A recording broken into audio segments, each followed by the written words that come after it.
आदिवासी बचाओ मोर्चा क्यों बनाना पड़ा?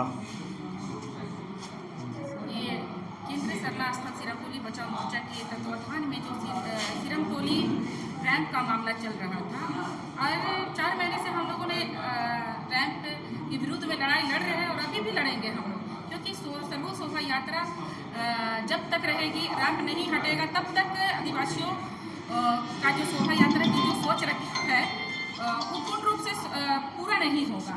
और ये लड़ाई लड़ते लड़ते पता चल रहा है कि आदिवासी विरोधी जिसको अपना अगुआ सरकार हम मानते हैं, अपना सरकार जिसको अपना बोलते हैं, आज जन विरोधी नीति बना रहे हैं आदिवासी समाज के विरुद्ध में। तो ऐसे समय में हम लोगों को एकजुट होकर लड़ने की आवश्यकता है। झारखंड ही नहीं, झारखंड के बाहर भी जितने भी राज्य के लोग हम लोगों को सपोर्ट कर रहे हैं, तो आदिवासी बचाओ मोर्चा के माध्यम से ही लोग हम लोग से कनेक्ट हो सकते हैं। और अभी जहाँ तक देखा जा रहा है कि कल रेडिशन ब्लू में एक पेशा कानून संबंधित एक सेमिनार था, जिसमें जिस स्वशासन व्यवस्था की बात करते हैं पेशा के माध्यम से, तो जितने भी स्वशासन व्यवस्था स्वतः कानून में जो हमारे पढ़ा राजा आते हैं, मानकी मुंडा आते हैं, डोकलो सोर आते हैं, वैसे अग्रणी पंक्ति में रहने वाले हमारे समाज के प्रबुद्ध जन, अगुआ जन, उनको उसमें शामिल नहीं किया गया। तो दुखी है कि शरणार्थी को क्यों इससे अलग किया जा रहा है। एकदम बिल्कुल पता चल रहा है कि हमारे जो व्यवस्था के जो अगुआ करता है उन्हें ही शामिल नहीं किया जा रहा है, क्योंकि ग्रामीण में जो अपनी परंपरा व्यवस्था को बचाए हुए हैं, तो वैसे ही लोग हैं जो पढ़ा व्यवस्था से जुड़े हुए हैं, मानकी मुंडा व्यवस्था से जुड़े हुए हैं, डोकलो सोर व्यवस्था से जुड़े हुए हैं। ऐसे लोगों को नहीं बुलाना एकदम सिद्ध होता है कि सरकार आदिवासियों के शरणार्थियों के साथ बिल्कुल पक्ष में नहीं बात करना चाहती है। और सिरमटोली मामला के साथ साथ हम लोग चाहते हैं कि धर्म कोलम का भी मामला हो, जातीय जनगणना की जब बात आ रही है तो जनगणना प्रपत्र में हमारा अंकित होना चाहिए। तो हम लोग इसके लिए भी हम लोग लोगों को संगठित करके एक बड़े आंदोलन की रूपरेखा तैयार कर रहे हैं। और हम लोग और जितनी भी जमीन लूट हो रही है, झारखंड में सबसे ज़्यादा जमीन लूट की समस्या हो रही है। और जब कोई आवाज़ उठा रहा है जमीन लूट, या युवा वर्ग ही ज़्यादातर अभी आवाज़ उठा रहे हैं, हमारी पत्रकार बहन सुनीता मुंडा ने भी आवाज़ उठाया, उन पे केस दर्ज कर दिया गया, युवा वर्ग पे केस कर दिया गया। तो जमीन लूट में जो लोग भी आ रहे हैं, हम जैसे अगुआ लोग आ रहे हैं बचाने के लिए, तो हम लोगों पे FIR कर दिया जा रहा है। तो ये बहुत गंभीर मामला है जो आदिवासी समाज को समझना पड़ेगा। ये अगुआ सरकार बोल रहे हैं, लेकिन अगुआ नहीं है, ये बिल्कुल अगुआ अपनापन को छोड़ते हुए नफरत पैदा कर रहे हैं आदिवासी के दिल में। और कहीं ना कहीं सिरमटोली से ये देखने को मिला ही लोगों को कि पुलिस फोर्स लगा के फोर्सफुली तरीके से काम किया गया और इसको पूरा किया गया रैंप को। तो ये रैंप पूरा होने से समस्या हमारा समाप्त नहीं हुआ है, समस्या अब बढ़ रहा है और सरकार निरंकुश हो गई है, तानाशाह हो गई है। और उसके विरुद्ध में हम लोग भी जितने भी समाज के जनमानस है जो आदिवासी समाज से है, उन्हें हम लोग संगठित करके एक राजभवन घेराव रखे हैं, जो कि 27/5/2025 को राजभवन के समक्ष होगा और 4/6/2025 को बृहद रूप से झारखंड बंद होगा। इसमें जितने भी हमारे केंद्रीय शरणा स्थल बचाओ मोर्चा के पदाधिकारीगण हैं और सारे लोग इसको मिलकर हम लोग सारे झारखंड के अलग अलग जिलों में संपर्क अभियान करेंगे और झारखंड बंद को सफल बनाएंगे। आप रेडिशन ब्लू का बात करें, वहाँ पे बहुत सारे वैसे बुद्धिजीवी आपके समाज के लोग थे और जिनका आप नाम लिए, उनको क्या निमंत्रण नहीं मिला था कि वो आए ही नहीं? जी बिल्कुल, मैं कहना चाहूँगी निमंत्रण नहीं मिला था। पढ़ा व्यवस्था जितने लोग चलाते हैं उनसे हमारी बात हुई तो पता चला कि उन्हें निमंत्रण ही नहीं मिला था। तो फिर एक पक्ष एकदम साफ दिखाई दे रहा है कि एक पक्ष शरणार्थियों को किनारे किया जा रहा है मुद्दों से। पढ़ा व्यवस्था क्या आपका मुख्य कारण है? वो उनका बात जो है आप मानते हैं? जी बिल्कुल मानते हैं। परंपरागत व्यवस्था से आप ग्रामीण क्षेत्र में जाइए, ग्रामीण क्षेत्रों में चलता है। आज ग्राम व्यवस्था, ग्राम सभा कौन संचालित करता है? हमारे पढ़ा के लोग ही, पढ़ा व्यवस्था के लोग ही संचालित कर रहे हैं। तो ऐसे लोगों को दरकिनार करना समाज को दरकिनार करने के बराबर लगता है। तो हम लोग इस बीच में सेमिनार भी करेंगे हम लोग, लेकिन वो आज तिथि तय नहीं किया गया है कि हमारे लोग भी उससे पेशा कानून से जुड़े और लोग समझे। जो शहरी क्षेत्र में है, जो वो नहीं समझ पा रहे हैं, हो सकता है वो लोग नहीं कनेक्ट होंगे, लेकिन ग्रामीण क्षेत्र में सबको भली भांति पता है पेशा क्या है, ग्राम सभा क्या है, उसके द्वारा ही संचालित होता है। वहाँ का जो भी समिति संगठन या गांव के लोग हैं वो संचालित समर्थन करते हैं या खंडन करते हैं? नहीं, पेशा कानून के लिए बैठना और एक राय लेना वो बहुत अच्छी बात है, लेकिन एक तरीके से हमारे समाज को दरकिनार करना वो उसके विरुद्ध में है। कल में जो बैठते हुए आप खंडन करते हैं या समर्थन करते हैं? हम लोग खंडन करते कि हमारे लोगों को क्यों नहीं बुलाया गया। ठीक है, पीछे निरंजना हेरेस्टो को समाज सेवा। देखिए, सफलता हम लोगों को मिली है और सफलता हम लोग इसलिए कहेंगे, भले रैंप वहाँ पर निर्माण कर लिया गया, लेकिन सफलता इसलिए कहेंगे कि हमारी जो आवाज़ है वो जन जन तक जा रही है और सरकार कहीं ना कहीं बैकफुट पर आ रही है। इसीलिए जो सरना धर्म कोड का जो मामला था वो कभी आज तक झारखंड बनने के बाद कभी किसी भी राजनीतिक पार्टी के लोगों ने सड़क पर उतरकर आंदोलन नहीं किया। वो हमारा सामाजिक मामला था, लेकिन आज उन लोगों को मजबूर होना पड़ा, रैंप मामले को ढकने के लिए मजबूर होना पड़ा सरना धर्म कोड का आंदोलन करने के लिए। तो हम ये कहना चाहेंगे कि सरकार या जो भी सत्ता पक्ष के लोग हैं या विपक्ष के लोग भी हैं, राजनीति ना करे समाज के साथ। और अगर सरना धर्म कोड की बात करनी है तो कांग्रेस तो पूरे देश में है, तो पूरे देश के प्रत्येक राज्य में क्यों नहीं आंदोलन किया जा रहा है सरना धर्म कोड के लिए? अगर पूरे देश में प्रत्येक राज्य में अगर सरना धर्म कोड की आवाज़ उठेगी तो निश्चित तौर पे जो केंद्र में जो भाजपा की सरकार है उनको झुकना पड़ेगा और सरना धर्म कोड मिलेगा।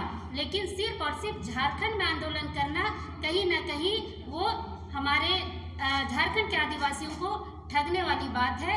और जितने भी आदिवासी समाज के लोग हैं उनसे हम लोग आह्वान करना चाहेंगे कि राजनीतिक पार्टी के जो ये सरना धर्म कोड को लेकर जो बातें उठाई जा रही है उसके चक्कर में ना पड़े। एकजुटता के लेकर के एक सवाल उठता है, अभी बंधन तीगा के लेकर के बहुत बड़ा मामला उठा हुआ है। उनको कोई क्रिश्चियन बोल दे रहे हैं, उनका माँ कुछ और है, बाप कुछ और है, और उसको धर्म गुरु बोला जाता है। आप किस प्रकार देख रहे हैं, क्या बोलेंगे?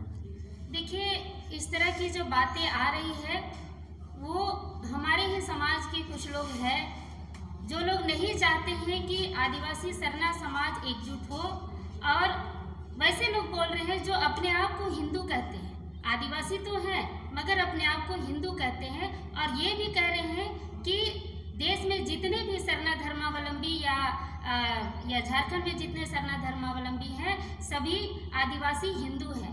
पर हम लोग इस बात को कटाक्ष करते हैं, जितने भी प्रकृति पूजक हैं, सरना धर्मावलंबी हैं, वो आदिवासी हिंदू नहीं है। हम हिंदू के कैटेगरी में नहीं है। अगर हम हिंदू होते तो हम भी दुर्गा मंदिर हो, राम मंदिर हो या बजरंगबली मंदिर हो, वहाँ अपने पहन के द्वारा वहाँ मुर्गी चिंगना, वहाँ पर अरवा चावल से वहाँ पर पूजा करते, वहाँ पर हम लोग मुर्गी का बलि चढ़ाते। लेकिन हम लोग ऐसा नहीं करते हैं। हमारा रीति रिवाज, परंपरा, संस्कृति सब कुछ हिंदुओं से अलग है, ईसाइयों से अलग है, अन्य धर्मों से अलग है। इसलिए हम लोगों को अलग से पहचान दिया जाए। हम लोग हिंदू नहीं है, ना ही किसी अन्य धर्म के हैं। हमारी पहचान है, हम लोग सरना धर्मावलंबी हैं, और देश में 12 करोड़ आदिवासी जो है प्रकृति पूजक है, और सभी के लिए हम लोग चाहते हैं कि अलग से केंद्र सरकार द्वारा धर्म कोलम दिया जाए, जिसमें जिसकी जैसी आस्था होगी उस अनुरूप वो वहाँ पर अपने धर्म को अंकित कर सके। तो फूट की बात तो हो गई ना, वो हिंदू है, आप बोल रहे हैं उनको हिंदू है, वो बोल रहे हैं हम। अब भी सरना धर्म जो आपका सरना स्थल है उसको बचाव के लिए नैतिक समर्थन कर रहे हैं। एकजुटता नहीं दिखेगी तो कहीं ना कहीं राष्ट्र होंगे। देखिए, एकजुटता हम लोग हैं, लेकिन वैसे लोग दिग्भ्रमित कर रहे हैं। एक तरफ आप सरना बचाने के लिए नैतिक समर्थन कर रहे हैं, हम आपका स्वागत करते हैं, लेकिन दूसरी तरफ कहेंगे कि सभी आदिवासी हिंदू हैं तो इस पर हम लोग नहीं मानेंगे। ये बिल्कुल गलत है, और संविधान ने हमें कस्टमरी लॉ दिया है, और अगर हम हिंदू होते तो हिंदू एक्ट के तहत हम लोगों को संचालित होना पड़ता, लेकिन हम लोग कस्टमरी लॉ के तहत संचालित होते हैं। इसका मतलब कहीं ना कहीं हमारा अलग रीति रिवाज परंपरा है, और इसमें किसी को इसमें दो मत होने की ज़रूरत नहीं है। हम लोग एक हैं, एक रहेंगे। भले कुछ लोग छिटपुट होकर धर्म परिवर्तित करके दूसरे तरफ हो गए हैं, लेकिन सरना धर्मावलंबी प्रकृति पूजक हम लोग एक हैं। लिस्टिंग का भी मामला उठ रहा है, आप समर्थन कर रहे हैं? देखिए, डिलिस्टिंग का मुद्दा जो है, हमको लगता है कि उसको लोकसभा में इस आवाज़ को उठाना चाहिए। जो आपका ये जितने भी हमारे सांसद हैं, देश में जितने भी आदिवासी सांसद हैं, उनको बैठकर इस पर विचार करना चाहिए।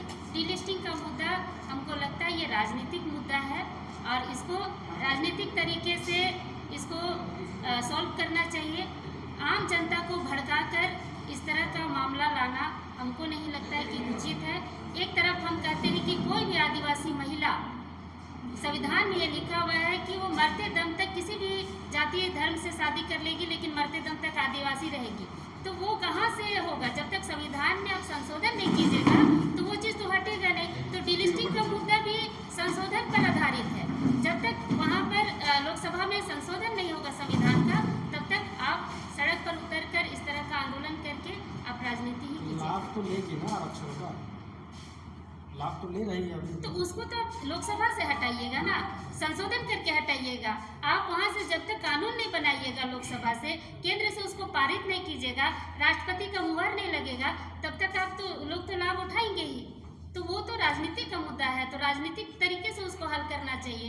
लेकिन इसको इस तरह से लाना, लोगों को दिग्भ्रमित करना और आदिवासी समाज को बांटने वाली बात है। मैं कुंद्रेसी मुंडा समाज से। आप लोग एक बैठक किए हैं संगीता जी, उसमें क्या निर्णय हुआ है? लगातार रैंप के लेकर के आप लोग आंदोलन भी कर रहे हैं, आज बैठक में क्या निर्णय लिए हैं? आज हम लोग सरना भवन नगरा टोली में बैठे हैं और यहाँ बैठक में हम लोगों ने निर्णय लिया है कि 27 मई को राजभवन के समक्ष धरना प्रदर्शन 1 दिवसीय होगा।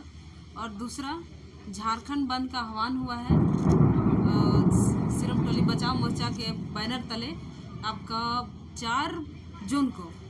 ये झारखंड बंद का आह्वान होने के बाद हमारा एक नया संगठन का भी गठन हुआ, आदिवासी बचाओ मोर्चा। उसके अलावा बहुत सारा अभी देख रहे हैं मुद्दा हमारे झारखंड में आ रहे हैं, जैसे राजनेताओं ने अपने स्तर पर लड़ रहे हैं। तो ठीक है, आप सरना कोड की बात जो कर रहे हैं आप करिए, लेकिन हमारा सेंटिमेंट के साथ मत खेलिए। सरना आदिवासियों का सेंटिमेंट है, इसके साथ आप बिल्कुल मत खेलिए, क्योंकि आज सिर्फ झारखंड में आदिवासी नहीं है, पूरा भारत में आदिवासी है, सभी राज्यों में है, सभी जिलों में है। आज अगर आप यहाँ झारखंड में मतलब एक आंदोलन कर रहे हैं, एक रैली कर रहे हैं, धरना प्रदर्शन कर रहे हैं या फिर दिल्ली जंतर मंतर जा रहे हैं, तो आप सिर्फ झारखंड में मत करिए, सभी जिलों पे जाइए, सभी राज्यों पे जाइए। क्योंकि आज अगर कांग्रेस की बात करी जाए तो कांग्रेस तो पूरा इंडिया में है, तो सिर्फ आप झारखंड में राजनीति कर रहे हैं। तो ये हमारा सरना धर्म के साथ आप मेरा जो सरना धर्म का जो सेंटिमेंट है उसके साथ आप खेल रहे हैं। तो ये बिल्कुल हम उचित नहीं मानते हैं कि आप इस तरह से मतलब मेरा जो धार्मिक मुद्दा है उसको आप राजनीतिक मुद्दा बनाएं। लेकिन आज बैठक में आप लोग क्या निर्णय लिए हैं? बैठक में तो मेरा झारखंड बंद का आह्वान हो गया 4 जून को। 4 जून को, हाँ। मतलब बड़ा आंदोलन करने की तैयारी में आप लोग हैं? जी बिल्कुल। आज जिस तरह से हमारा झारखंड सरकार का जो रवैया रहा है आदिवासियों के प्रति, अगर देखा जाए तो बिल्कुल ही मतलब आदिवासियत दिख नहीं रहा है हमारे सरकार में। जिस वजह से उनको आज सत्ता मिला, आज एक दिसुम गुरु के पुत्र हैं, और हम लोगों को लगता है कि उनका जो सोचने समझने की जो क्षमता है शायद आदिवासी से ऊपर उठ गया है, इसलिए आदिवासियों की बिल्कुल वो बात नहीं कर रहे हैं। आज मेरा सरना धर्म मेरा खतरे में है, मेरा सिरम टोली खतरे में है। तो इस तरह की बहुत सारी समस्याएं हैं। मेरा भूमि बैंक है, 11.56 लाख एकड़ उतना ज़मीन है, जिसको पिछला सरकार जबरन लोगों का जो लैंड बैंक बनाया, आज इनको निरस्त करना था, लेकिन ये उन्हीं पे खेल रहे हैं, विदेशियों को ला रहे हैं, निवासियों को ला रहे हैं। तो इस तरह से हम लोगों को तो बर्बाद करने पे ही लगे हैं। मतलब हमारा कह दीजिए कि मटिया मेट हो ही गया है। तो कैसे इससे बचना है, कैसे इसको मतलब सरकार को दिखाना है। शायद उनको लग रहा है कि आदिवासी मेरा कुछ कर नहीं सकता है, बिगाड़ नहीं सकता है। तो ऐसा अगर उनका थोड़ा सा भी, इतना सा भी अगर उनको लग रहा है तो बिल्कुल, अगर आप ऐसा सोचे हैं तो आपको ये दिखाएगा, ये जो सिरमटोली बचाओ मोर्चा है, ये आपको दिखाएगा कि आदिवासियों का जो धरोहर है उनके साथ खेलने का नतीजा क्या होगा। क्योंकि